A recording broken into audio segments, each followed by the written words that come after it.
자, 우리 한번 따라해 보겠습니다. 십자가와 부활의 기도. 십자가와 부활의 기도.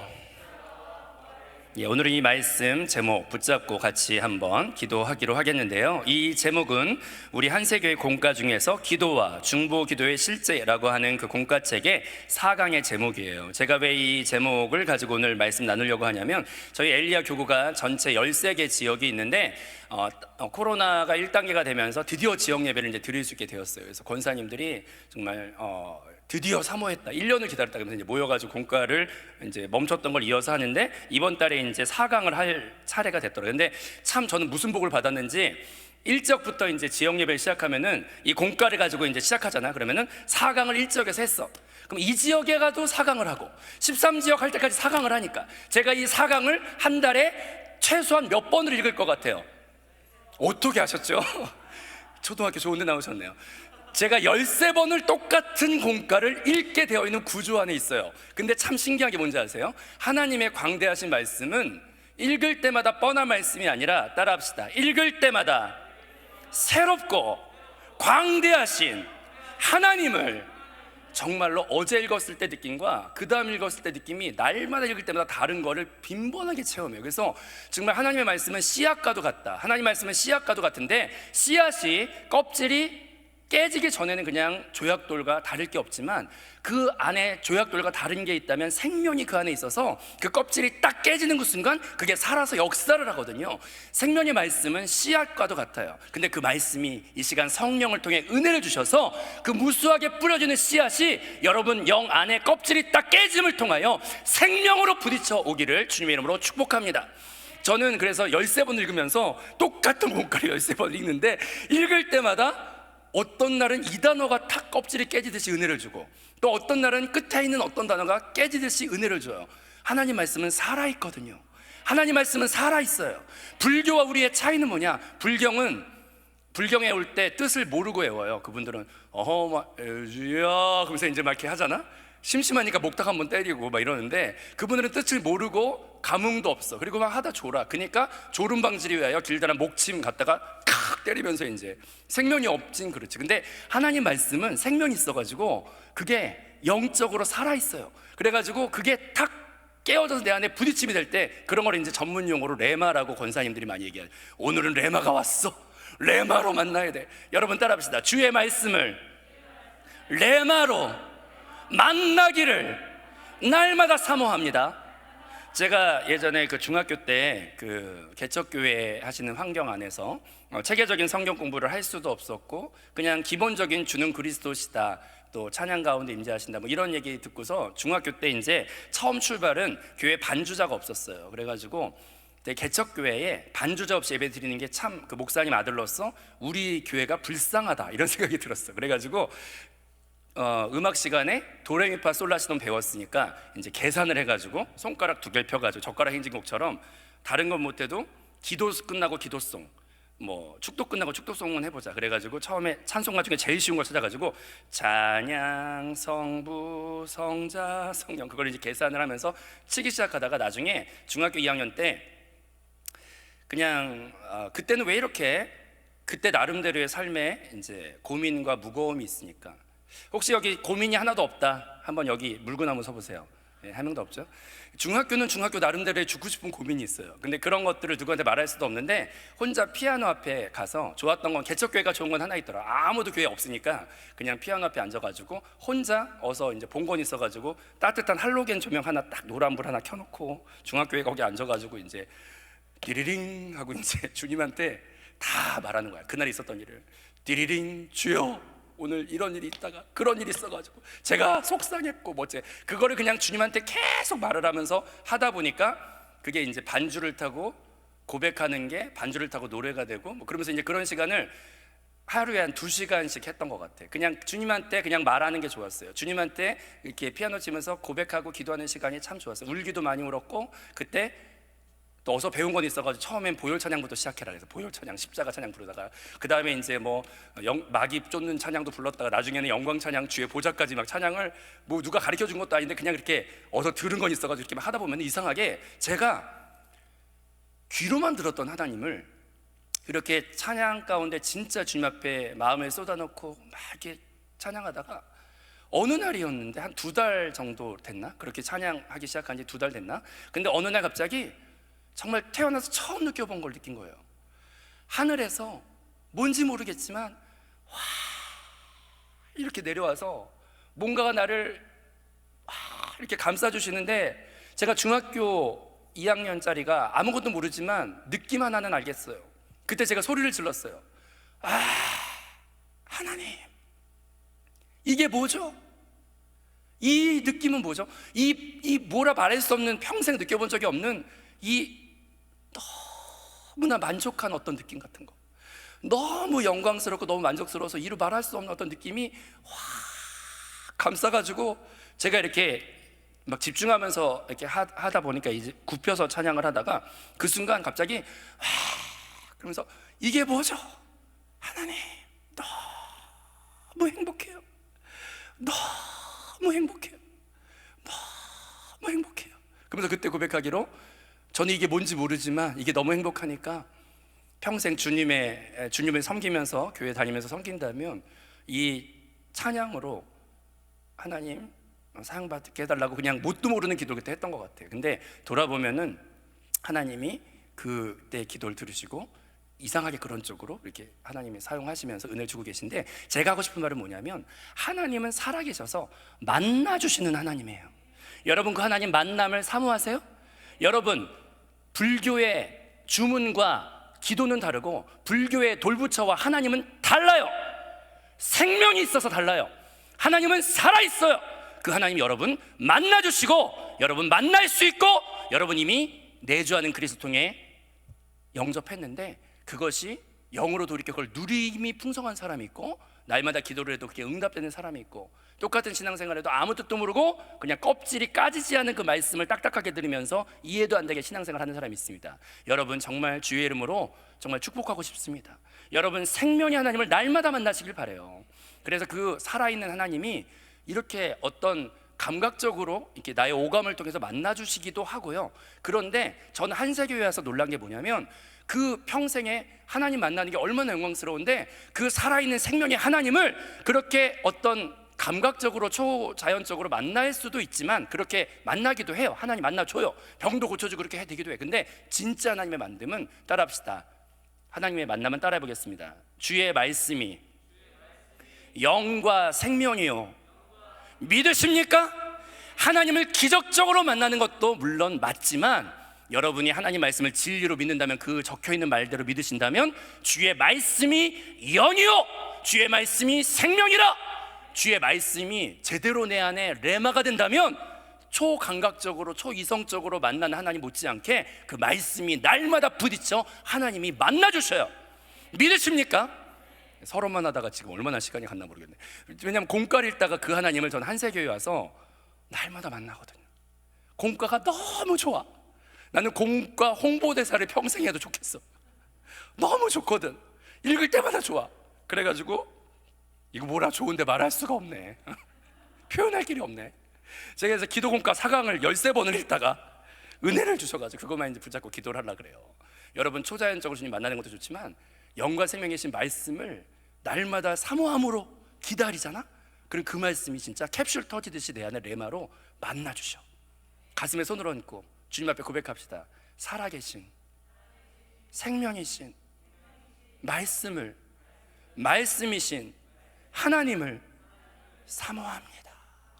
사모합니다. 은혜의 빛으로, 보혈로, 성령으로 은혜를 주소서. 아멘. 그 만남이 범사에 충만할 줄로 믿습니다. 자, 그럼 우리 십자가 부활의 기도 가운데 제가 은혜 받은 거 몇 가지만 붙잡고 기도를 할 텐데, 자, 우리 공과 말씀 제가 읽다가 은혜 받은 게 뭐냐면, 출애굽기와 레위기는 누구든지 번제단을 통과하지 않고는 성막 안으로 들어가 하나님 앞에 분향할 수 없고 하나님을 만날 수 없다라고 분명히 적혀 있다. 이 구절이 되게 중요한 구절이에요. 여러분, 구약 성경과 신약 성경은 어떤 관계에 있냐면, 모든 참된 것은 영적인 것임을 믿으시기를 바랍니다. 참된 것은, 정답은 영적인 것이에요. 근데 영적인 것은 눈에 보여요? 안 보여요?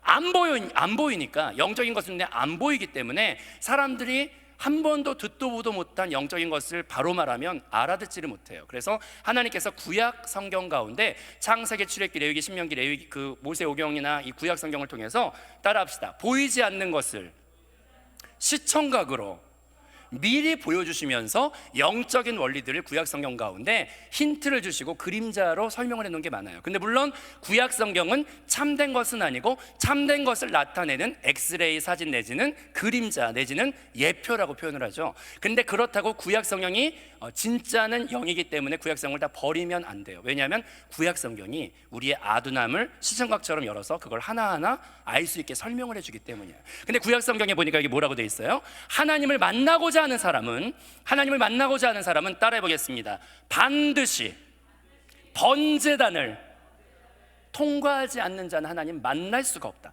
여러분, 하나님 만나고 싶은 사람만 아멘. 하나님 만나고 싶은 사람만 아멘. 우리의 기도가 상달되기를 원하시는 분만 아멘. 그러면 이 구약 성경에 눈으로 보여주는 시청각을 건너뛰지 말고 집중해 볼 필요가 있는데, 눈에 보이지 않는 영적인 세계가 구약 성경의 성막 구조 가운데 힌트를 주고 그림자로 설명을 해놨으니까 우리가 그걸 보면 눈에 보이지 않는 세계 안에 이런 일이 일어나고 있구나. 첫 번째로 하나님 만나려면 번제단을 건너뛰고서 만날 수 없다. 근데 그 번제단은 그 공과 말씀 읽어보니까 은혜가 또 되었는데 두 가지 의미가 있다.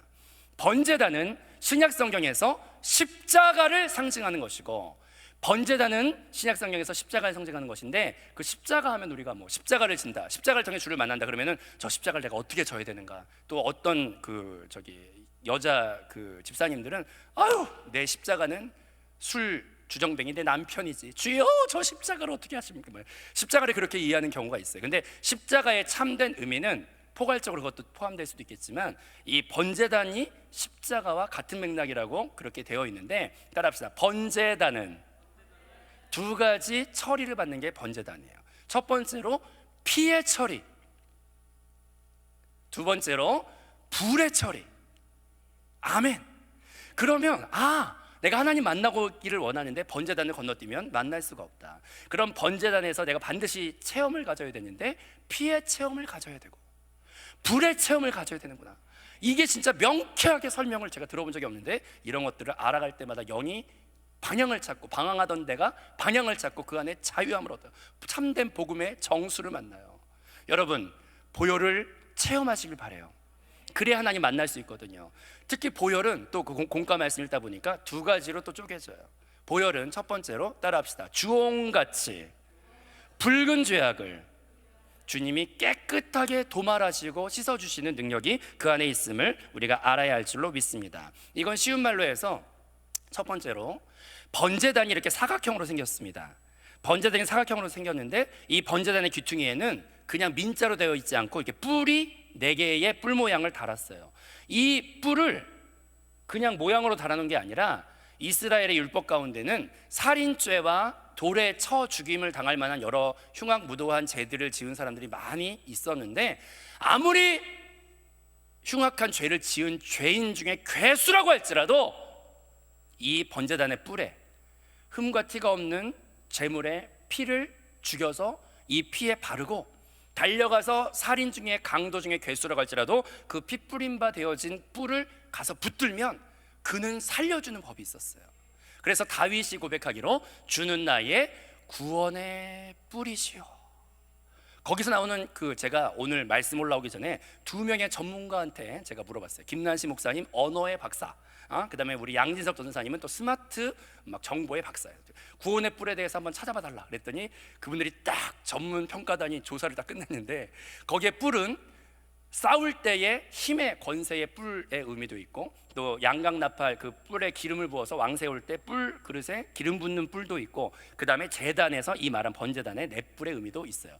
다윗이 말했던 구원의 뿔이시오 할 때 그 뿔은 따라합니다. 구원의 뿔, 승리의 뿔이 아니라 구원의 뿔이라는 건 무슨 뜻이냐면, 이 뿔에 성경 말씀 제가 하나를 더 읽어드리도록 하겠어요. 성경 말씀에 유다의 죄는 금강석 끝 철필로 기록되되, 죄는 아주 날카로운 연필 펜촉으로 아주 날카로운 펜촉으로 기록을 하되, 죄는 하나님이 아주 돌판에 새긴다는 거예요. 잊어먹지 않겠다, 죄를. 유다의 죄는 금강석 끝으로 되어 있는 철필로 기록되되 그들의 마음판에도 기록하고 그들의 제단 뿔에 새긴다. 여러분, 성경 구절에 이 뿔이 왜 필요하냐면 이 뿔에 죄가 낱낱이 기록이 되고 우리의 양심과 우리의 마음에도 기록이 돼요. 철필로, 금강석은 다이아몬드인가요? 근데 그 날카로운 죄는 하나님이 넘어가지 않고 반드시 새긴다. 이 번제단의 뿔에 새긴다. 근데 뿔은 힘의 상징인데 뿔에 죄를 새긴다는 건 무슨 뜻일까? 그건 나중에 심판의 때를 위하여 새겨지는 죄인 거죠. 여러분, 하나님은 죄를 철필로 새겨요. 여러분 양심에도 새기고 이 뿔에도 새겨요. 근데 또 하나의 제가 복음의 구절을 읽어드릴게요. 레위기서에 보면 제사장은 손가락으로 그 피를 찍어 제단 뿔에 바르고 그 피 전부를 담 밑에 쏟고. 왜 제단 뿔에 피를 바를까? 성경 말씀에 보면 이사야 말씀 읽어드리면 내가 내 허물을 빽빽한 구름에 사라짐같이 너희의 죄를 안개에 사라짐같이.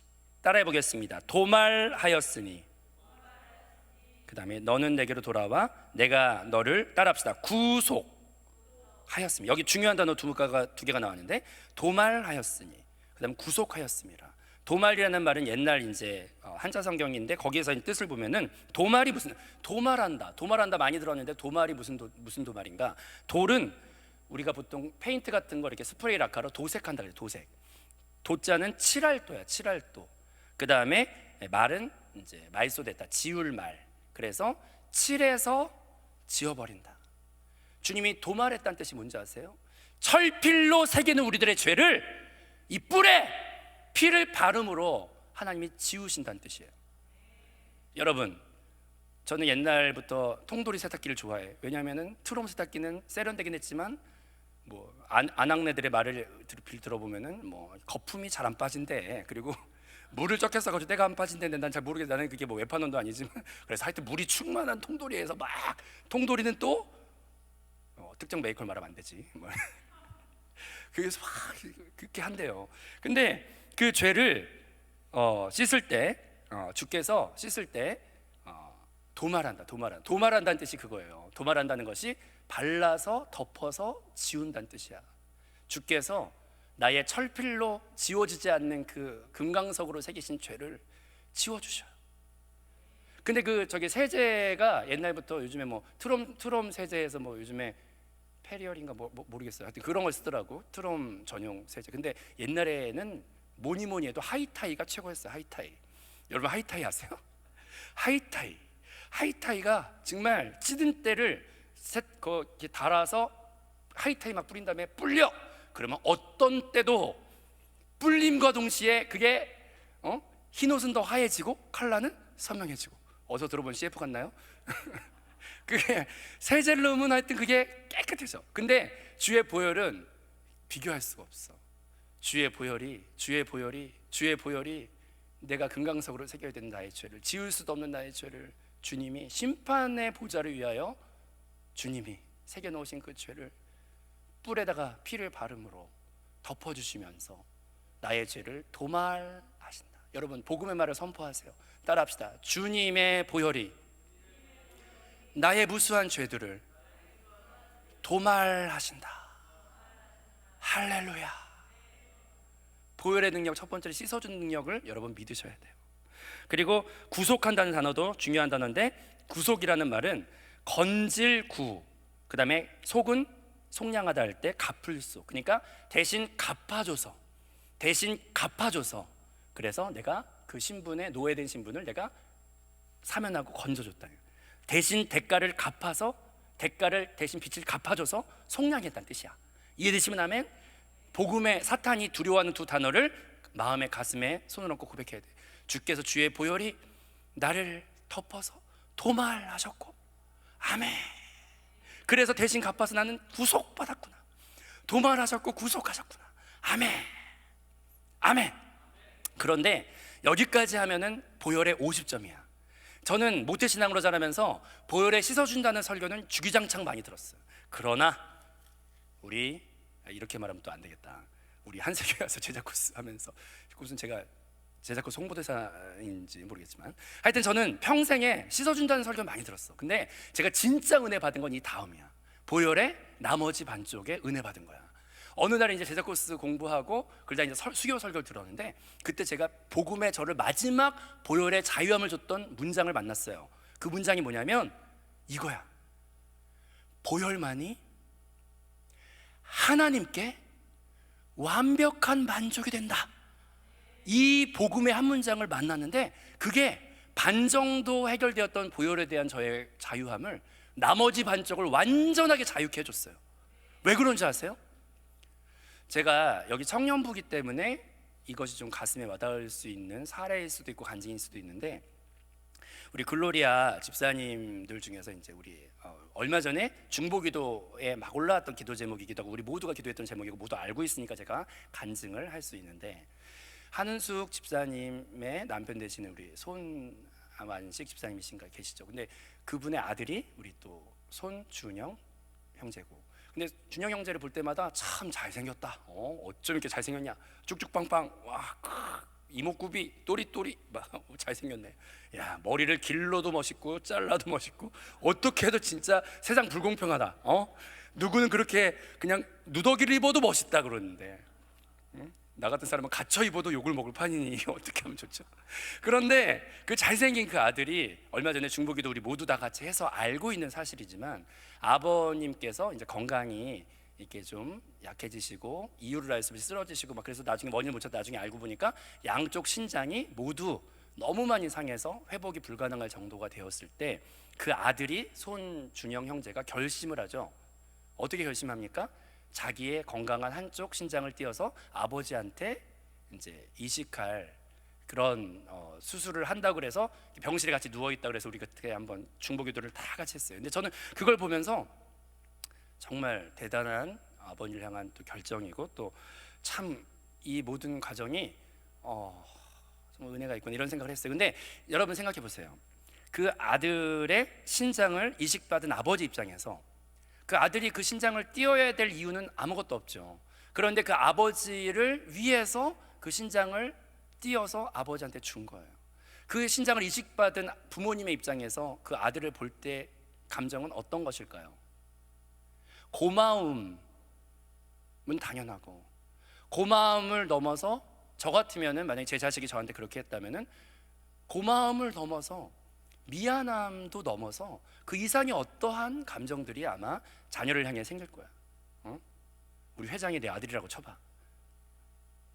맨날 노래만 부르는 거 좋아하는 줄 알았는데 애가 철이 있어가지고 갑자기 나를 위해 신장을 떼어준대. 웃겨?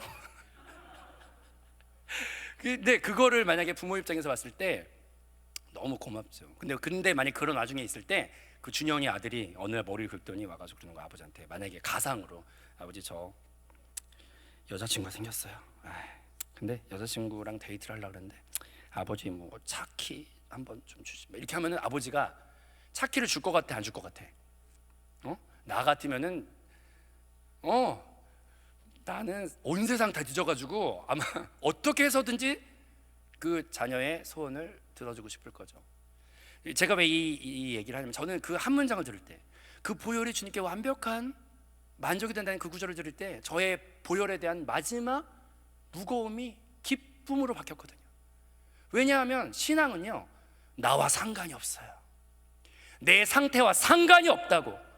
내 상태와 상관이 없는 게 복음의 가벼움이고 복음의 자유예요. 여러분, 내 자신의 상태를 보고 한탄할 이유가 없어. 복음의 능력, 보혈의 능력을 제대로 안다면, 특히 제가 은혜 받은 이 마지막 보혈만이 주의 완벽한 만족이 된다는 그 구절 하나가 껍질 깨지듯이 생명이 돼서 레마가 돼서 부딪혔을 때 말하는 이 감격은 이루 말할 수 없는 게, 그렇지, 그 보혈이 어떤 보혈인데, 죄가 없으신 하나님의 독생하신 그 아들 예수가, 죽어야 될 이유가 아무것도 없는 그 아들 예수가 죽었는데, 1차적으로는 우리를 위해 죽은 것도 맞지만 하나님의 꿈과 목적을 위해서 죽은 거죠. 피 뿌려서. 하나님의 목적이 뭐예요? 사랑하는 우리를 되찾고 싶은 게 하나님의 꿈이죠. 근데 그 흠과 티가 죽을 이유가 아무것도 없는 그 예수가 아버지를 위해 피를 흘렸어요. 죽지 않아도 되는 그 아들이 아버지를 위해 피를 흘렸어요. 그걸 바라보는 아버지의 마음은 무엇과도 바꿀 수 없는 그 보혈 앞에 눈물을 흘려 그 아들의 보혈이 고맙고 이거보다 더 큰 만족은 없어요. 여러분 선포하세요. 신앙은 나의 노력이 아니에요. 보혈 안에 들어가는 거지.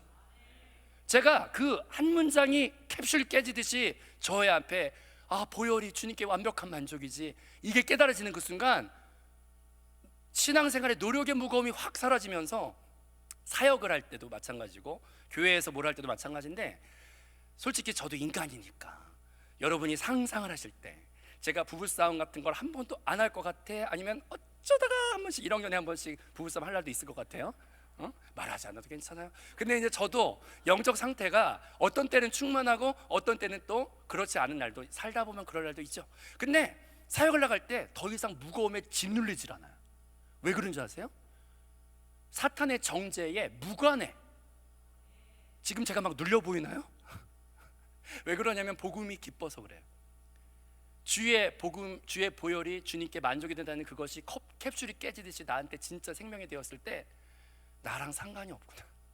그냥 그 보혈 안에 하나님 앞에 보혈을 들이밀면 주님은 그 보혈이 어떤 보혈인지 너무나 잘 아시는 주님께서 그 보혈을 보고 나를 넘어갈 수밖에. 여러분, 준영이 아버지한테 뭘 받고 싶잖아?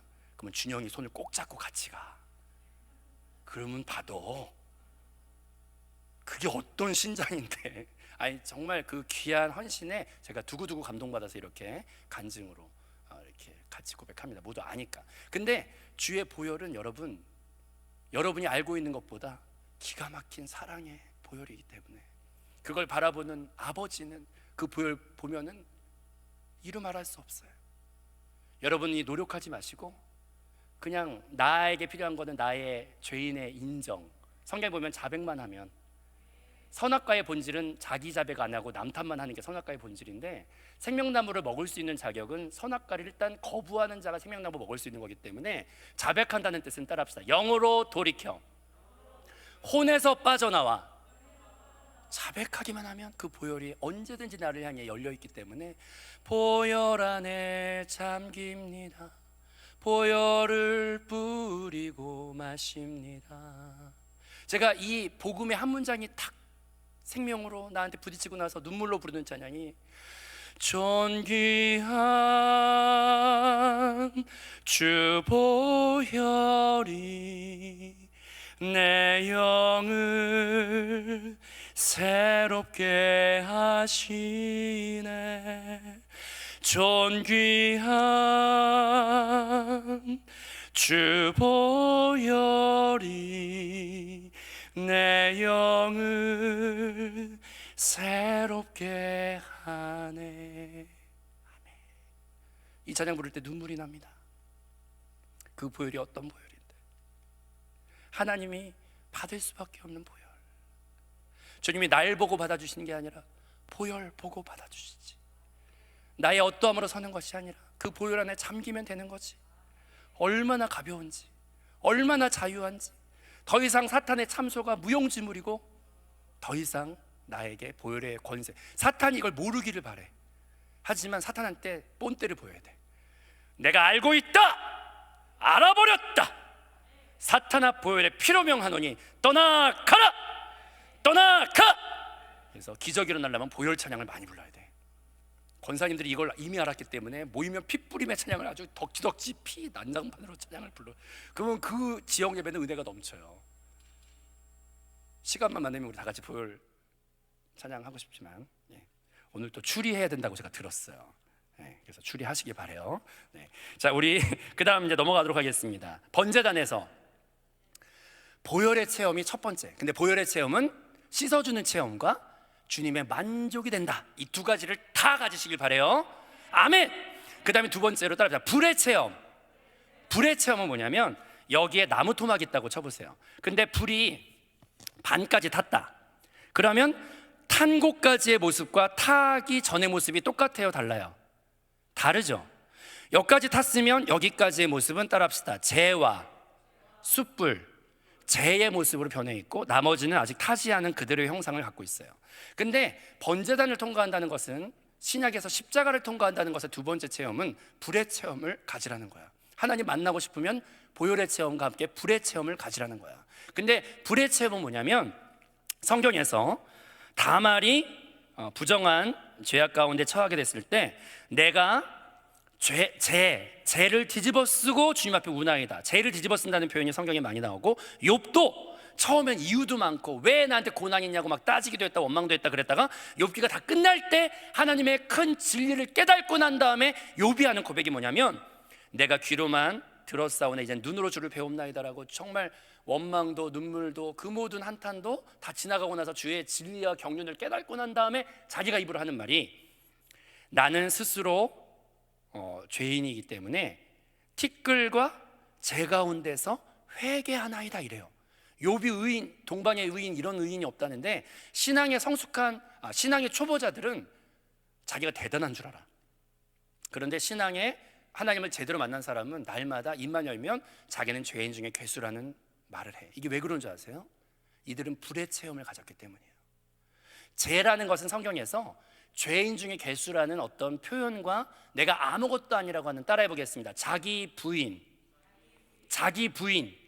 잿가루를 어디다 써먹습니까? 잿가루는 생명도 없고 아무것도 없는 소망이 끝나버린 상태를 죄라. 그래서 죄인을 고백할 때, 정말 심각하게 주님 앞에 단판 지을 때 죄를 집어쓰고 회개하나이다, 죄를 집어쓰고 한탄하나이다, 이런 표현이 많이 나와 있는데, 불의 체험을 갖는다는 것은 내가 잿가루밖에 안 된다는 것을 주님 앞에 환경적인 고난이 됐든 말씀의 깨달음이 됐든 무엇이 됐건 간에 주의 은혜로 자기 부인, 육체는 신뢰할 만한 것이 없구나, 이런 체험을 가지고 기도하는 그 순간조차도, 처음에 수능 기도회 같은 거 하면은 이제 주여, 주께서는 무조건 입을 닫으시고 내가 말하는 대로만 들어주셔야 좋으실걸요. 막 그러면서 첫 번째 기도, 첫째 날은 이런 태도로 무조건 내 딸은 연세대, 주여 입 닫으시고 연세대 들어주라, 막 철야 농성할 기세를 가지고 이제 기도를, 육적인 기도를 시작을 하다가, 오늘 이제 2부 3부 때 간증하신 분께서 참 그 은혜로운 수준 높은 간증하셨는데, 처음에 공부 잘하는 딸이 되게 자랑이었지만 하나님께서 그 기도 가운데 자기 계획과 다른 응답을 주셨고, 그 과정 가운데 자기가 정말 밑바닥이 드러나면서 죄인임을 알았고 회개했을 때 합력하여 선이 되게 또 한동대 쪽으로 해서 이렇게 은혜, 뭐 그런 간증을 했어요. 근데 여러분, 하나님을 만나고 싶으시면 절대로 불의 체험을 건너뛰고 주님을 만나주지 않아. 번제단을 건너뛰고 주님 만나주지 않아. 내가 아무리 주님을 만나고 싶은 열정은 있어도 주님께서 내 안에 불의 체험을 주셔야 돼. 그 말은 뭐냐면, 내 입으로 나는 아무것도 아니고 나는 정말 주님 앞에 죄를 뒤집었음. 욥 같은 사람도 마지막에 성화의 성화를 거쳐서 내가 죄를 뒤집어쓰고 회개하나이다, 이런 고백을 하는데, 여러분 욥보다 의로운 사람 있으면은 물구나무 서보세요. 없죠. 내가 강팍하고 아둔해서 못 느끼는 것뿐이지 우린 주님 앞에 반드시 불의 체험을 가져야 돼요. 내가 죄밖에 안 되는구나. 우리 이범석 목사님의 애창곡이 옛날에 있었어요. 나는 아무것도 아닙니다. 그래서 그런가? 범석 목사님이 은혜가 많아요? 얼마나 부러운지 몰라. 우리 범석 목사님은 기본이 다 되어 있어. 그래서 참 은혜의 사람이구나, 제가 그걸 느껴요. 여러분 따라합시다. 주님 앞에 불의 체험. 내가 죄밖에 안 되는구나, 이런 체험이 있으십니까? 이거를 환경의 고난 가운데 알고 싶으세요? 아니면 말씀 가운데 깨달아서 알고 싶으세요? 선택은 여러분이 하세요. 골라 잡으세요. 영적인 지혜가 있는 사람은 말씀에 아멘, 아멘, 아멘. 그래서 그거를 아무튼 환경의 고난도 물론 좋지만 은혜가 있기를 바랍니다. 아멘. 그다음 마지막으로 따라합시다. 교회 안에서 연합의 기도. 그게 이제 공과의 마지막에 나온, 제가 근데 공과 읽다가 정말 어떤 시트콤보다 더 웃긴, 제가 박장대소 했던 걸 하나 읽어드리도록 하겠습니다. 이 4강의 마지막에 나오는 건데, 영안에서 이제 한영되게 기도하는 6가지 사례에 대해서 다른 사람을 위해 기도할 때가 나오는데, 거기서 이제 4번을 읽어보니까 남편이 아내가 남편을 위해 기도할 때가 나오더라고요. 그래서 이걸 제가 가감 없이 똑같이 읽어드릴게요. 이제 아내가 남편을 위해 기도하는 거야. 오 주여, 주님이 나를 보호하셔야 합니다. 주님은 손을 뻗쳐서 내 남편을 처리하셔야 합니다. 이러한 기도는 성막의 바깥들로 향하는 문에조차 들어가지 못한 기도이다. 이렇게 적혔네. 이것이 약간 고상하게 적혀 있으니까 제가 해석해 드릴게요. 주여, 이 남편의 꼬라지를 언제까지 지켜보시겠나이까? 주께서 손을 뻗쳐 한 대 치세요 주님. 그래서 그렇게 기도하는 거 아닙니까? 제가 그래서 권사님들과 이걸 읽다가 박장대소라고. 왜냐면 권사님들이 얼마나 공감이 되는지, 얼마나 그런 기도를 많이 했는지 아니까 이제 권사님들이 이거 읽다 막 웃음이 터져가지고 맞다고, 이런 기도 많이 했다고 막. 근데 이제 우리가 알아야 되는 게 뭐냐면, 원망과 판단과 내가 재판장이 되어서 앞만 봐도 내 남편이 못된 놈이고 내가 고난당하는 소공녀 세라 같죠? 창문을 열고 맨날 세라가 막 혼잣말을 하죠. 자기가 이제 슬픈 여자 주인공이고 막. 그리고 이제 한의로 따지면 누구지? 그 못된 여자의 이라이장. 아니, 뭐 그런 거 몰라도 천국 갈 수 있으니까 괜찮아. 근데 중요한 거 뭐냐면은 그런 다른 사람이 못된 것 같은데 거기에서 주여 꼬꾸라지게 해달라고 기도를 막 한다든지, 한 대 쳐주세요 기도를 한다든지. 우리는 신앙생활 할 때 우리 이거 트리 같은 거 할 때도 나는 죽어라 사다리 올라가서 위험 막 생명수당 걸고 막 별 달고 있는데, 누구는 딱 봐도 여기서 논하죠. 무거운 단 옮길 때 싹 사라지는 인간이 있어요. 그리고 나중에 끝날 때 딱 와서 사진 찍을 때 등장하는 인간들이 보이면은 그런 인간을 품기가 쉬워 어려워? 어렵죠. 그럴 때 우리 어떻게 해야 돼? 선악과적인 걸로 가면은 안 돼. 그럴 때 생명의 길을 선택해야 돼. 그래서 생명 안에서 그럼에도 선인장은요, 우리 부모님들이나 저 같은 경우에 이제 그런 기질이 있었는데, 선인장 같은 사람을 봤을 때 우리는 어떤 느낌이 드냐면, 내가 정에 투사가 돼서 저 모난 가시들을 똑똑똑똑똑 분질러주고 싶은 마음이. 그래서 쟤를 민자로 만들어줘야겠다. 부모 입장에서 봤을 때 자녀가 선인장이면 저 모난 가시들을 내가 똑똑똑 따서 쟤를 민자로 매끈하게 만들어주겠다는 결심이 부모 앞에 불타는 사명감으로 있지만, 성경은 그렇게 말하고 있지 않아. 그건 선악과적인 방법이고, 틀렸어 그럴수록 더 센 갓이 나와요. 더 센 갓이 나와.